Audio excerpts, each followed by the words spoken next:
Today, I'm at a spa hotel in the neighboring state for the annual company trip, but there's no sign of anyone else showing up except for me. It's strange. The meeting time has long passed. Something must have happened. As I was getting worried, I got a call from Mr. Johnson, the department head. Everyone's staying at a different place, so cancel that hotel. I don't know what kindergarten place it is, but it might go out of business. I was so shocked that my brain went into a panic. Mr. Johnson has always disliked me for joining the company as a high school graduate, and he's the kind of person who's always mean to me. I guess he wanted to harass me this time too. But this harassment is absolutely unacceptable. What? It's gonna be a big problem if you guys don't come. The hotel we booked is. Huh? After this, Mr. Johnson was about to fall into hell. My name is Bob, and I'm 20 years old. I was born into a very ordinary family with my father, mother, and older brother. My father runs a small company, and my mother helps him out.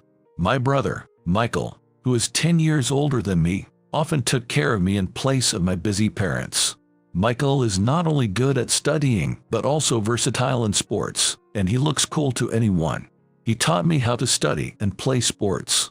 I sincerely admired my brother, and even thought that I wanted to be like him when I grew up.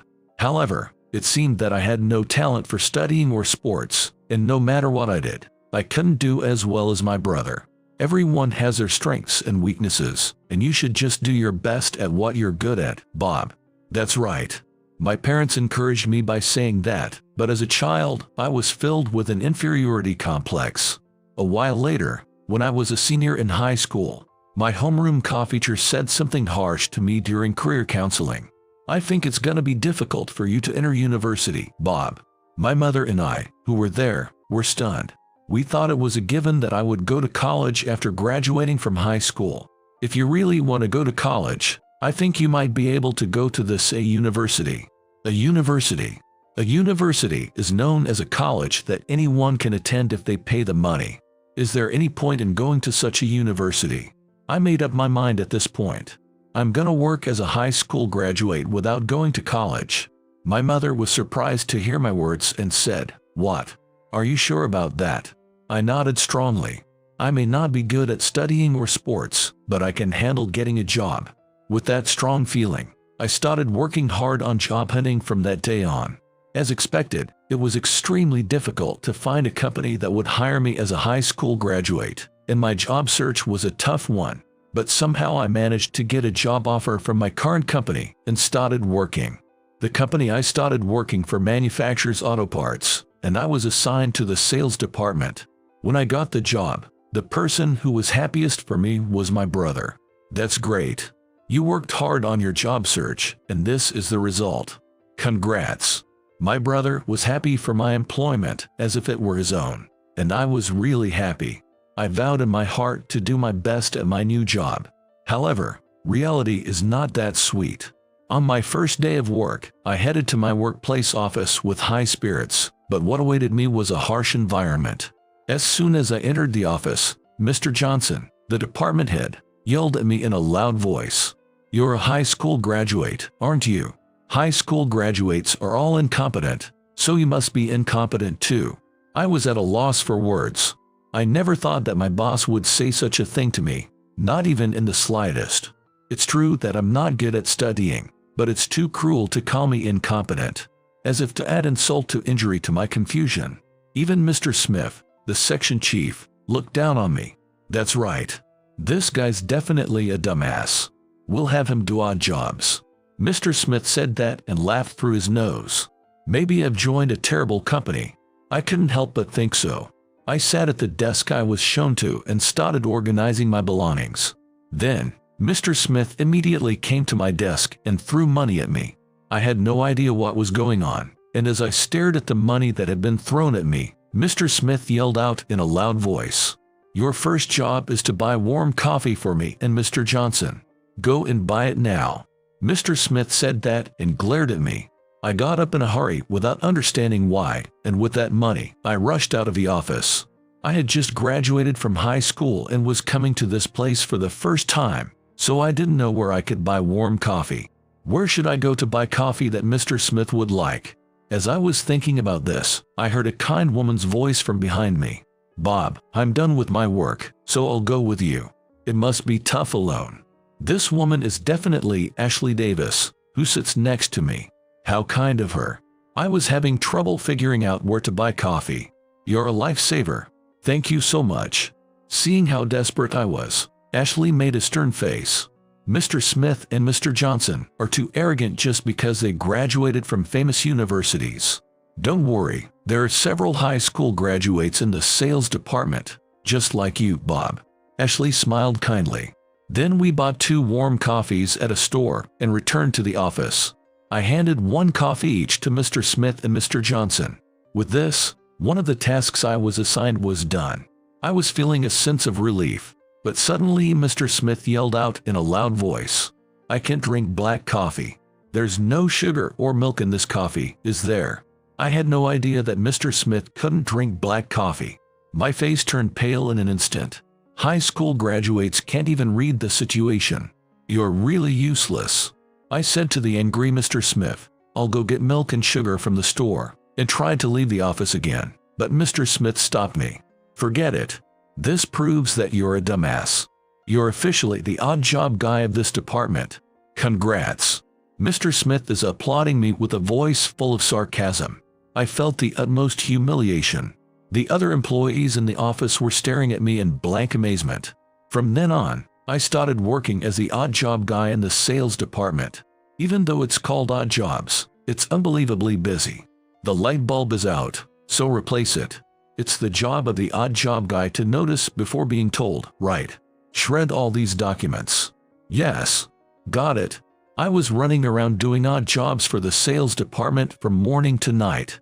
There were countless times when I felt frustrated, wondering why I was only doing odd jobs, but I tried to do my job with the mindset that this was also an important part of the job. One day, when nearly 2 years had passed like this, I was assigned to clean the hallway and was cleaning every corner of the hallway. If there's even a speck of dust, both Mr. Smith and Mr. Johnson will complain. I felt that I had to clean thoroughly. At that moment, I heard a voice from behind me. "Good job. The hallway's shining. That's amazing." The man exclaimed in admiration. When someone says that much, it makes cleaning worthwhile. Feeling happy, I thanked the man. "Thank you so much. I'm really glad to hear you say that." When I said that, the man laughed. "I just said the truth. By the way, you're still young, aren't you?" The man is looking at me with great interest. I told him that I joined this company as a high school graduate and that I had just turned 20. "I see. It's admirable that you're working hard at such a young age. I'd like to boil down the dirt under your nails and make my son drink it." So this man has a son about the same age as me. I enjoyed chatting with the man while thinking that. The man brought up trivial topics to me, but the next moment, I felt a chill down my spine. Mr. Johnson, the department head, was standing right in front of me. Mr. Johnson is glaring at me with a sharp look. I'm gonna get scolded. I quickly looked down, but Mr. Johnson approached me with a smile. What the heck is going on?" As I was unable to grasp the situation, Mr. Johnson called out to the man in a slightly raised voice. "Mr. Williams, I'm sorry you had to come all the way here. Did this dumbass of ours do something?" Mr. Williams. This man was the department head of a client company. As I stood there in a daze, Mr. Williams looked at Mr. Johnson with a slightly puzzled expression. "Dumbass." This boy was polishing the hallway beautifully. "Look, isn't it gorgeous? You shouldn't call him a dumbass." Mr. Johnson looks embarrassed. "You're right. My apologies. Let's have some coffee inside." Mr. Johnson said that and guided Mr. Williams into the office. I was surprised that Mr. Williams stood up for me, which I never expected. It seems that Mr. Williams is a sensible person, unlike Mr. Johnson. As I was absent-mindedly watching the situation, Mr. Johnson said to me in a low voice, "Hey, prepare the coffee right now." I rushed ahead to the kitchenette and prepared the coffee. When I hurriedly brought the coffee to the sales department, Mr. Smith and Mr. Johnson's unpleasant, high-pitched voices were echoing. "Thanks to Mr. Williams' kindness, our company is also secure. We look forward to a long and prosperous relationship."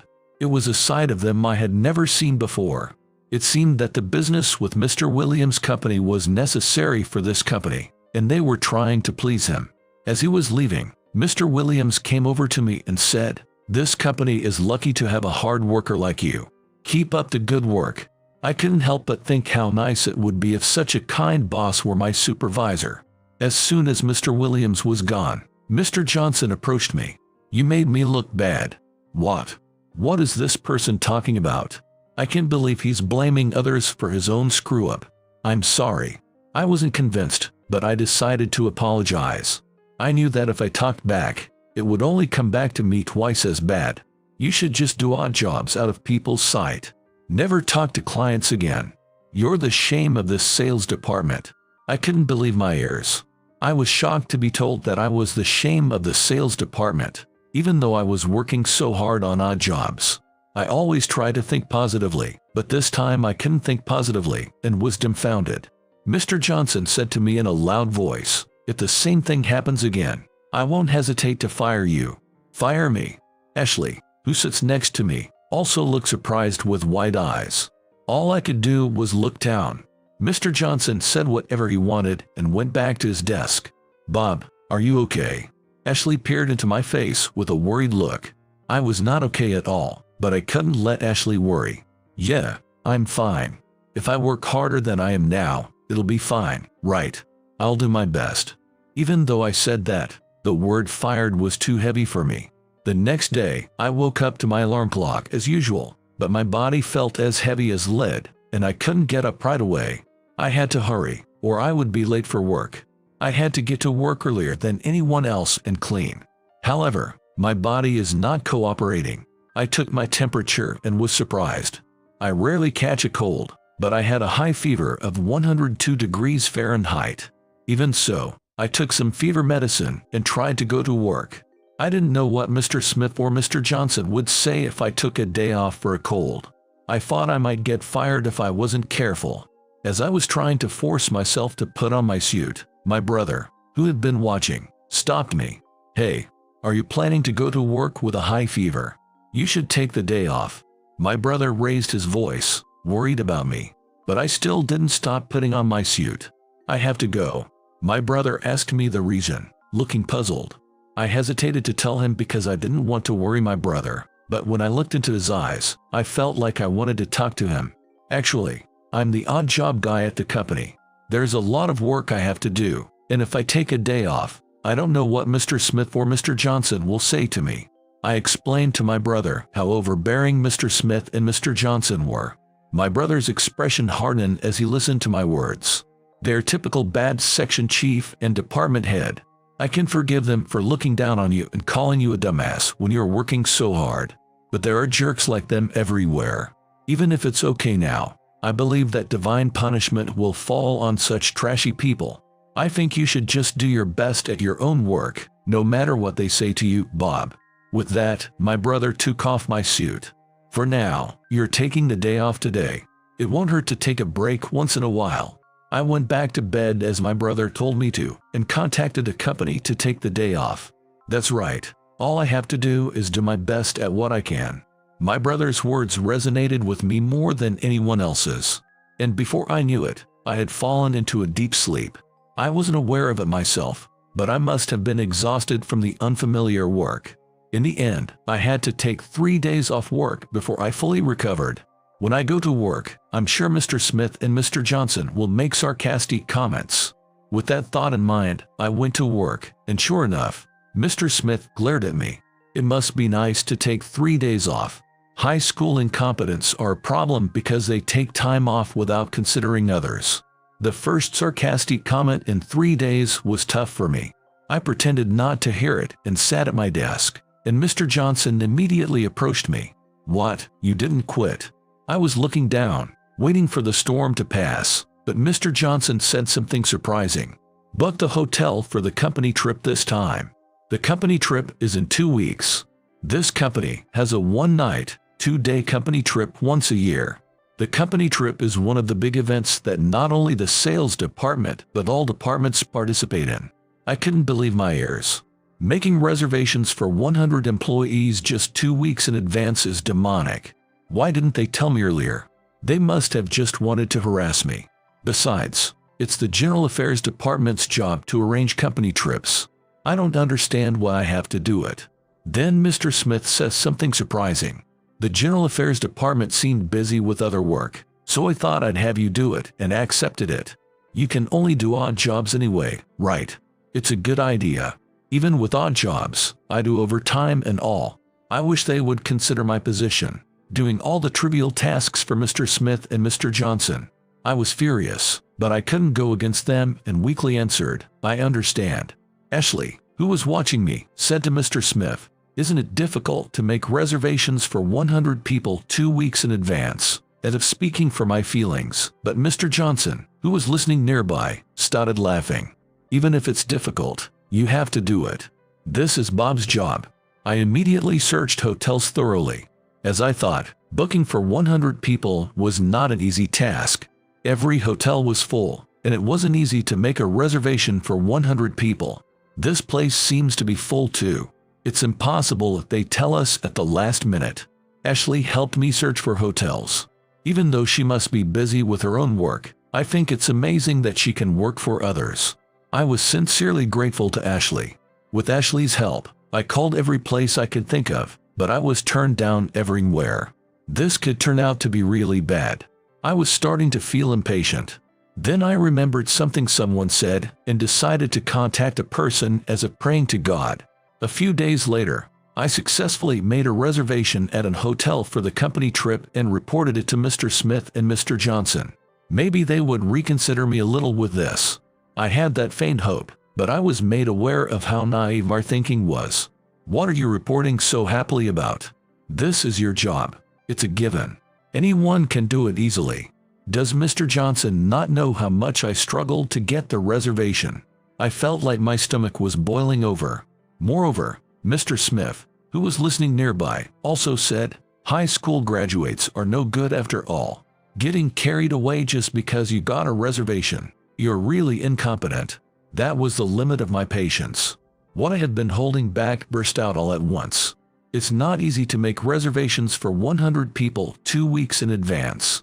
Isn't it something you can understand immediately if you think about it normally? If you say that much, why don't you try making the reservations, Mr. Smith and Mr. Johnson? What? It's 100 million years too early for you to talk back to us. That's right. If you're so frustrated, why don't you try graduating from a famous university too? The two glared at my face, got angry, and left the office. Ashley, who was watching nearby, said, I feel refreshed now that you said it, Bob. Even though she was surprised. I'm a human being just like Mr. Smith and Mr. Johnson. I get hurt when people say terrible things to me. However, no one imagined that my rebuttal this time would be the opening of events that would occur later. 2 weeks later, I was at the bus stop. Today is the day of the annual company trip, but I had a gloomy face because Ashley, my only ally, couldn't participate due to circumstances. I should have just given up on going, but I couldn't say I wouldn't go, and here I am. I got on the bus with heavy steps and hurried to the hotel. Mr. Smith and Mr. Johnson told me to go to the site early and finish greeting the hostess and others. I don't understand why I have to do that much even though I made the reservation. But my boss's orders are absolute. I had no choice but to obey. I'm sure Mr. Smith and Mr. Johnson will keep making sarcastic comments to me during the company trip. While thinking about that, I arrived at the hotel in the neighboring state in no time. The exterior of the hotel didn't look particularly clean and felt old. But when I went inside, the atmosphere changed completely and became bright. It was clean everywhere, with thorough cleaning in every corner. As soon as she saw me, the hostess approached me. Thank you for coming all the way here. We will do our best to entertain you so that you can enjoy your stay. The hostess smiled kindly at me. The hostess's smile warmly enveloped my tired heart. Since there was a little time until the meeting time, I decided to take a jacuzzi as recommended by the hostess. It felt really good, and my daily fatigue completely disappeared. I'm sure everyone will be happy about this. That's what I thought. But no matter how long I waited, Mr. Smith, Mr. Johnson, and everyone else never showed up. Looking at the clock, the meeting time had long passed. Did something happen? The hostess also looks anxious. I hope everyone hasn't been involved in an accident. I was about to contact Mr. Johnson when my phone started ringing loudly. Looking at the display, Mr. Johnson's name is shown. I hurriedly answered the phone. Mr. Johnson, what happened? It's past the time, but no one has come. Mr. Johnson laughed upon hearing my words. I'm desperate here, and I have no idea what's so funny. Then Mr. Johnson said something surprising. Oh, everyone's staying at a different place. Cancel that hotel. I don't know what kind of rundown place it is, but it might go out of business. I was so shocked that my mind went into a panic. They must have just wanted to harass me for talking back. Then Mr. Johnson continued. While you were desperately making reservations, we also made reservations for 99 people. We're staying at a long-established hotel, so you can enjoy yourself there alone. What? What was the point of all my efforts? I was dumbfounded. Of course, I was angry at Mr. Johnson, but at that time, I was more focused on the feeling of urgency, because this hotel belonged to the family of someone I absolutely couldn't cancel on. Mr. Johnson, it's gonna be a big problem if you don't come. The hotel we booked is Mr. Williams' family's place. What? That's right. The hotel I finally managed to book was actually the family business of Mr. Williams, the department head of an important client company. When I met Mr. Williams in the company hallway, we hit it off talking about trivial things. At that time, I remembered Mr. Williams saying that his family runs an hotel. He told me to contact him anytime if I wanted to stay. When I was having trouble making reservations, I remembered those words and contacted Mr. Williams. Mr. Williams readily approved my request and booked the entire hotel for 100 people, saying that he would be happy to help me. Even though they didn't know about Mr. Williams' kindness, I absolutely can forgive them for returning it with betrayal. Then it was time. At that moment, Mr. Williams called out to me from behind as I was confused. Surprisingly, even the CEO of my company is with Mr. Williams. What? Everyone hasn't gathered yet. They're late. I heard that you're staying at Mr. Williams' family's place for the company trip today, so I thought I'd join too. I'm sorry. Actually, I forgot that the phone was still connected to Mr. Johnson and explained the whole truth to Mr. Williams and the CEO. As soon as they heard my explanation, Mr. Williams and the CEO's faces stiffened. Mr. Williams' face in particular was turning redder and redder, like a boiled octopus. What? Are Mr. Smith and Mr. Johnson enjoying harassing their subordinate like that? I can't believe it. Is the phone connected to Mr. Johnson? Let me talk to him. I handed the phone to the CEO. The CEO spoke in a loud voice towards the phone. What are you thinking? Come to the hotel Bob booked right now. CEO. Yes. I could hear Mr. Johnson's frightened voice clearly, even without putting my ear to the phone. While waiting for Mr. Johnson to arrive, the CEO asked me for details about Mr. Johnson and Mr. Smith. It's the first time I've talked to the CEO since the job interview. I honestly told him everything about being treated as an odd job guy and being told that high school graduates are incompetent. The CEO's anger had reached its peak after hearing my story. We've put you through a lot. This is all my responsibility as the CEO. I'm really sorry. The CEO looked pretty apologetic, but I said, it's not the CEO's fault. It's also my fault for not being able to do my job perfectly yet. Mr. Williams smiled. That humble attitude is just like your brother. I felt genuinely happy to be told that I'm similar to my brother. At that moment, the entrance opened forcefully, and Mr. Johnson and Mr. Smith came in. They're pale-faced upon seeing the CEO and Mr. Williams. This time, we mistakenly booked the wrong hotel, and this happened. It's all because of that incompetent guy Bob over there. If Bob had explained properly, this wouldn't have happened. The two of them started telling blatant lies. They're probably scheming to put all the blame on me. But the CEO wasn't fooled. Blaming your subordinate, and you still think you're in a higher position. I'm appalled to hear that. Do you dislike Bob that much? Hearing the CEO's loud voice, the two of them looked down. Mr. Williams also heaved a deep sigh. I had heard rumors that you hated high school graduate employees, but I didn't think it was to this extent. But did you know? Both your CEO and I are high school graduates. We don't hate high school graduates. Mr. Johnson spoke weakly as if squeezing out his voice. Meanwhile, Mr. Smith is looking down with an expression that looks like he's about to cry at any moment. Then the CEO added in a loud voice as if to finish them off. What you were trying to do would not only cause trouble for Bob here but also for this entire hotel. Do you have any idea how much the hostess and other employees have prepared for today? Not understanding that even as working adults, you don't need to work at my company anymore. Please deduct the expenses incurred this time from my salary. I'm really, really sorry. The two began desperately begging for forgiveness. Looking at the two of them, Mr. Williams laughed through his nose.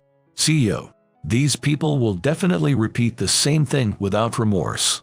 Mr. Williams said that and glared at the two of them. The CEO is nodding. Yeah, probably. Mr. Johnson, Mr. Smith, you don't have to come to the company anymore. My company doesn't need employees like you. What? Wait, please. Please don't fire us. Please. Mr. Johnson is pale-faced and trembling. I'll do anything, so please forgive us. Mr. Smith is looking at the CEO with pleading eyes, but the CEO ignored their words. At that moment, the door of the hotel opened and my brother came in. I was so surprised by my brother's sudden appearance that I couldn't say a word. Mr. Williams is talking to my brother with a smile. Michael, thank you for coming even though you're busy. No, I should be thanking you. Thank you for inviting me today. I'll go anywhere for my sponsor, Mr. Williams. Both Mr. Johnson and Mr. Smith are so surprised that their eyeballs look like they're about to pop out. I've been watching your performance in the major leagues on TV. I'm surprised that Bob's brother is a major leaguer. So Bob's brother is Michael, the famous major leaguer. Both Mr. Johnson and Mr. Smith are standing there dumbfounded.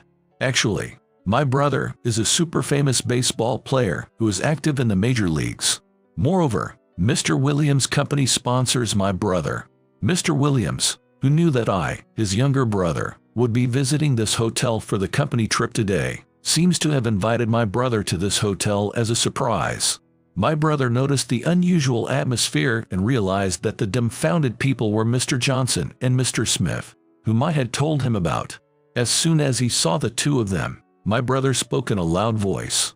A person's character isn't determined by their educational background. Please try to look at people's inner selves a little more. Perhaps my brother's words had an effect, as the two of them collapsed to their knees on the spot. It was a moment when the two of them fell into hell all at once. After that, no other employees came to the hotel, but the rented-out hotel was filled with the happy voices of me, my brother, the CEO, and Mr. Williams all night long. On the other hand, Mr. Johnson and Mr. Smith never came out of their room. Afterwards, Mr. Johnson and Mr. Smith were disciplined for the problem of inappropriate behavior towards their subordinates. Both Mr. Johnson and Mr. Smith insisted on their innocence until the end, but such lies wouldn't work, and in the end, they left the company without being seen off by anyone. The CEO took this incident seriously and established an ethics committee in the company. He's doing his best to ensure that no more employees will be subjected to inappropriate behavior from their superiors. As for me, I finally started working as a salesperson in the sales department. Thanks to being given a lot of odd jobs by Mr. Johnson and Mr. Smith, I transformed into a salesperson who can do various things.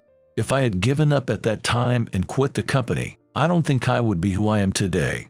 In that sense, I'm grateful to Mr. Johnson and Mr. Smith. I realized that the various events that happen in life are things that help me grow and are not a waste. From now on, I'm going to continue on the path I believe in.